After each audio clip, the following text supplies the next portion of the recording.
Now, Kiwi Jonelle Price notched the biggest win of her career this week when she rode Classic Moe to victory at the Mitsubishi Motors Badminton Horse Trials to have the title of now the fastest female in cross-country in the world.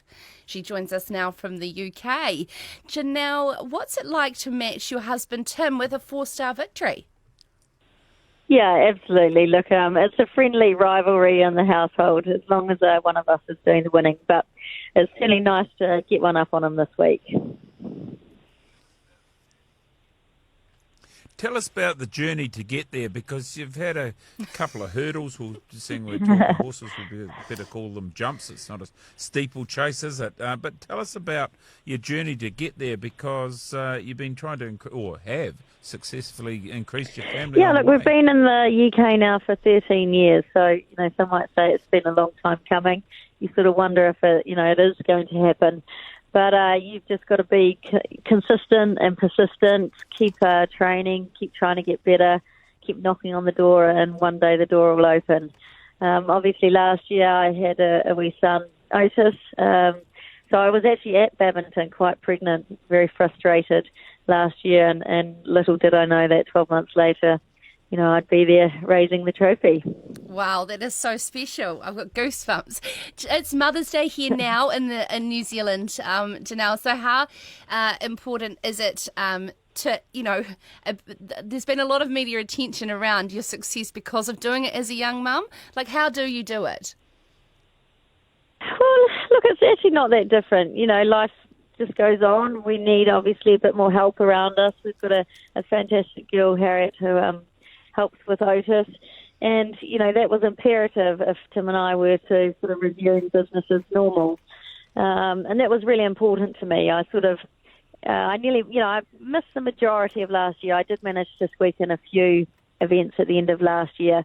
But my plan was always January. I wanted to be back full time. And, we made that deadline and it's all gone well since.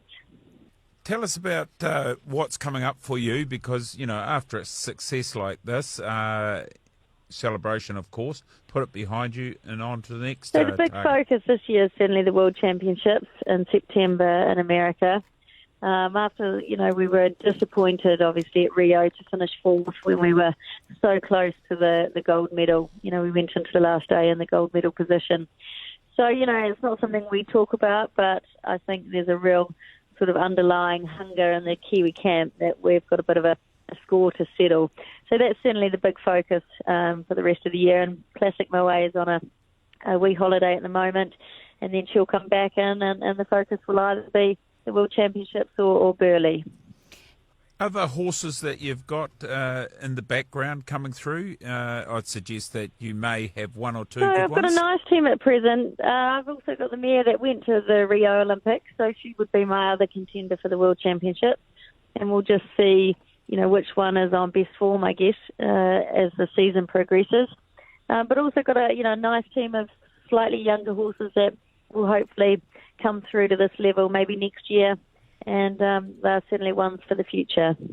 And just to finish off for Mother's Day, a shout out to your mum, Leslie, I understand, was with you at Badminton.